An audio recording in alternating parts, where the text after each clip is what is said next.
Salut, c'est Sonia Shine. Bienvenue dans l'instant présent de Dieu avec la Rhapsodie des réalités. Aujourd'hui, c'est vendredi et je suis très heureuse de vous retrouver pour ce troisième et dernier rendez-vous de cette semaine. Et nous avons encore un thème super intéressant. Le thème est intitulé comme suit: Christ, notre vie. Avant de découvrir le développement générique.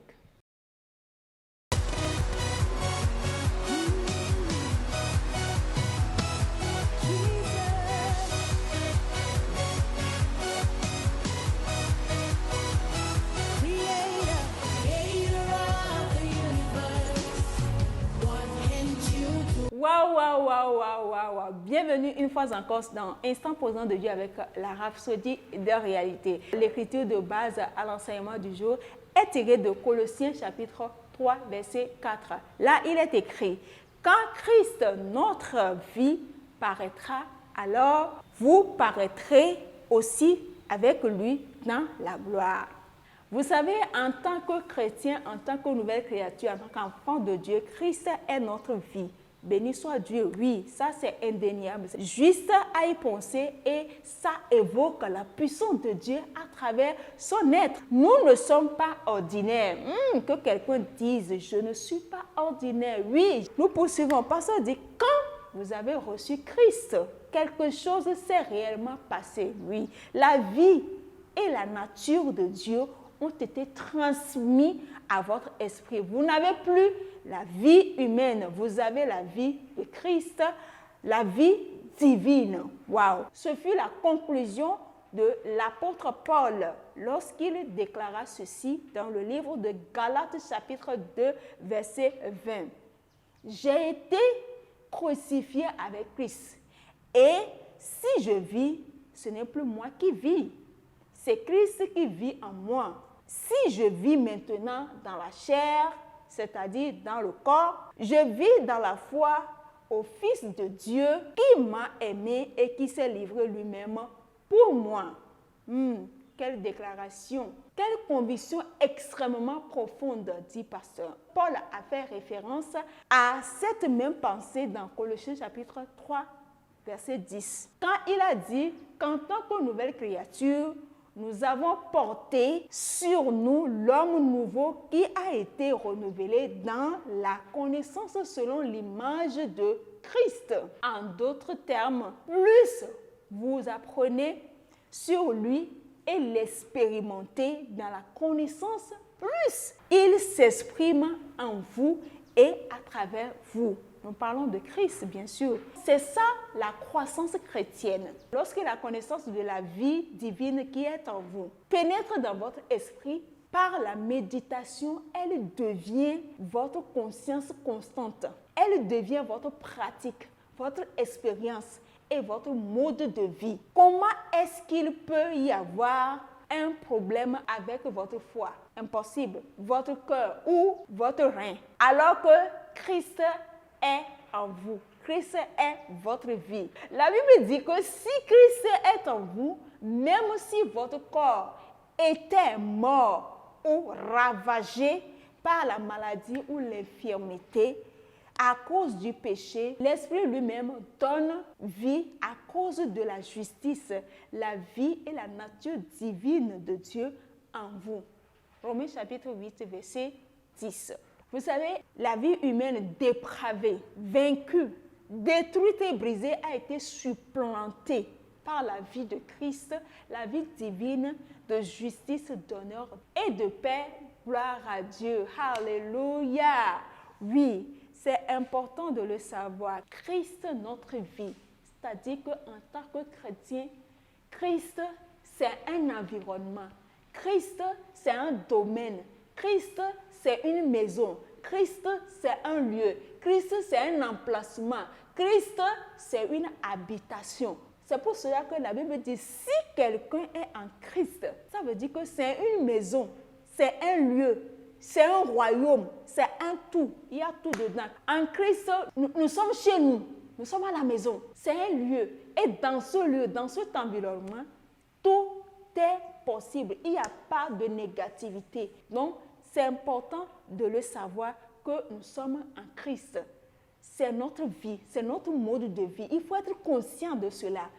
Du moment où on n'a pas encore pris conscience de ça, on peut être né de nouveau, il y a de cela 10 ans, 15 ans, 20 ans, 25 ans, mais on va vivre comme quelqu'un d'ordinaire, quoi. Quelqu'un comme toute autre personne. Et une nouvelle créature n'est pas comparable à un incroyant, à un païen, non. On n'a pas la même vie. Il y a des gens qui disent, nous tous, nous sommes des enfants de Dieu. Non. Il y a différence. Il y a les créatures de Dieu et dans cette créature-là, il y a les enfants de Dieu. Être appelé enfant de Dieu, il y a conditions. Est-ce que d'abord tu as confessé Christ? Ça commence par là. Il faut que tu fasses la prière de Romains chapitre 10, verset 9 à 10. À partir de là, tu as reçu le salut. Et qui dit recevoir le salut, automatiquement, ça te donne assez d'entrer dans la famille des enfants de Dieu, dans la famille du royaume. Donc, tu fais partie du royaume désormais. Donc, du coup, tu n'as plus rien de comparable avec quelqu'un qui n'a pas encore confessé Christ. Tu es séparé, mis à part. Tu appartiens maintenant à un environnement, à une principauté, à un royaume. Et dans ce royaume, l'échec n'est pas permis. Être fauché, on ne sait pas ce que c'est que ça. On n'est pas conscient de ce qu'on n'a pas, mais on est conscient de ce que nous avons. Ça veut dire que nous avons la santé divine, nous avons la richesse parce que la Bible dit, de riche qu'il était, il s'est fait pauvre, afin que de par sa pauvreté, nous puissions devenir riches. Ça veut dire que si je fais partie de ce royaume qui est Christ, je suis automatiquement riche. Oui! Quelqu'un pourrait dire, comment est-ce que tu peux devenir riche si tu n'as pas travaillé, si tu ne travailles pas? En réalité, pour être riche, la Bible dit que c'est Dieu qui enrichit, sans le faire accompagner d'aucune souffrance, d'aucune peine. Ça veut dire que Dieu, il peut te promouvoir, il peut te rendre riche sans que tu n'aies à travailler, sans que tu n'aies à dépenser ton énergie pour faire quoi que ce soit. Comme cela, il va susciter des gens, il va amener des gens, il va ouvrir une porte, il va parler à quelqu'un. C'est-à-dire que ce que les gens se battent pour avoir, ce que les gens se battent pour construire, toi, tu n'as pas à te battre.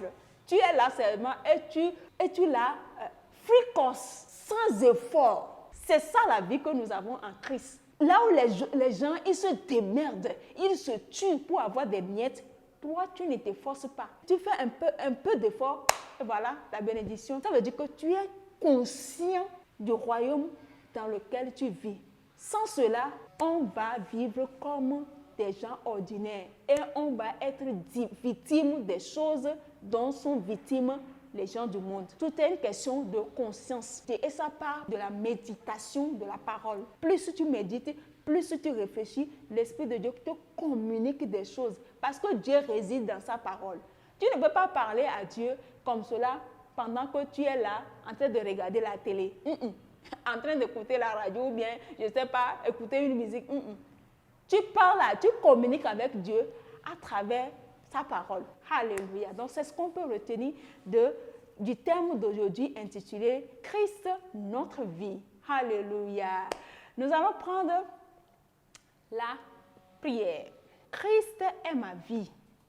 Christ est ma justice. Christ est ma sagesse. Christ est mon tout. Christ en moi, l'espérance de la gloire. Aujourd'hui, j'exprime pleinement l'essence de ma nature divine, impactant mon monde avec la justice, l'honneur, la paix et la domination de Jésus-Christ.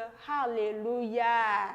Pour une étude approfondie à l'enseignement du jour, vous allez lire Colossiens chapitre 1, verset 27, Colossiens chapitre 3, verset 3 à 4, et puis Romains chapitre 8, verset 10 à 11. Pour une étude de la Bible en un an, vous allez lire Matthieu chapitre 10, verset 1 à 23, et puis Genèse chapitre 31, 32 et 33, les 3 chapitres. Enfin, pour une étude de la Bible en 2 ans, vous allez lire Matthieu chapitre 5, verset 41 à 48 et Genèse chapitre 13. Voilà, si aujourd'hui est votre première fois et que vous tombez sur cette vidéo et vous n'avez pas encore donné votre vie à Christ, c'est important et je peux vous assurer que ça aura été le meilleur choix que vous ayez jamais fait dans votre vie. Si vous ne trouvez pas d'inconvénient, je vous conduis à travers cette prière. Ô Seigneur Dieu, Je crois de tout mon cœur en Jésus-Christ, Fils du Dieu vivant. Je crois qu'il est mort pour moi et Dieu l'a ressuscité des morts. Je crois qu'il est vivant aujourd'hui. Je confesse de ma bouche que Jésus-Christ est le Seigneur de ma vie à partir d'aujourd'hui. Par lui et en son nom, j'ai la vie éternelle. Je suis né de nouveau. Merci Seigneur d'avoir sauvé mon âme. Je suis désormais un enfant de Dieu. Alléluia. Félicitations, bienvenue dans la famille des enfants de Dieu, dans la famille des élus, des illuminés, dans la famille des champions pour la vie. Voilà, nous sommes arrivés à la fin de la vidéo. Aimez-la et puis partagez-la. Abonnez-vous à la page ainsi qu'à la chaîne YouTube de la chaîne Instant Présent de Dieu avec la Rhapsodie des réalités. Et puis, n'oubliez pas d'activer la cloche de notification pour ne pas rater la prochaine publication. Laissez aussi vos commentaires et suggestions en bas de la vidéo. Si Jésus tarde à revenir, je vous donne rendez-vous sur lundi prochain. D'ici là, portez-vous bien sous la protection du bon Dieu, du Très-Haut. Bon week-end à vous. Au revoir.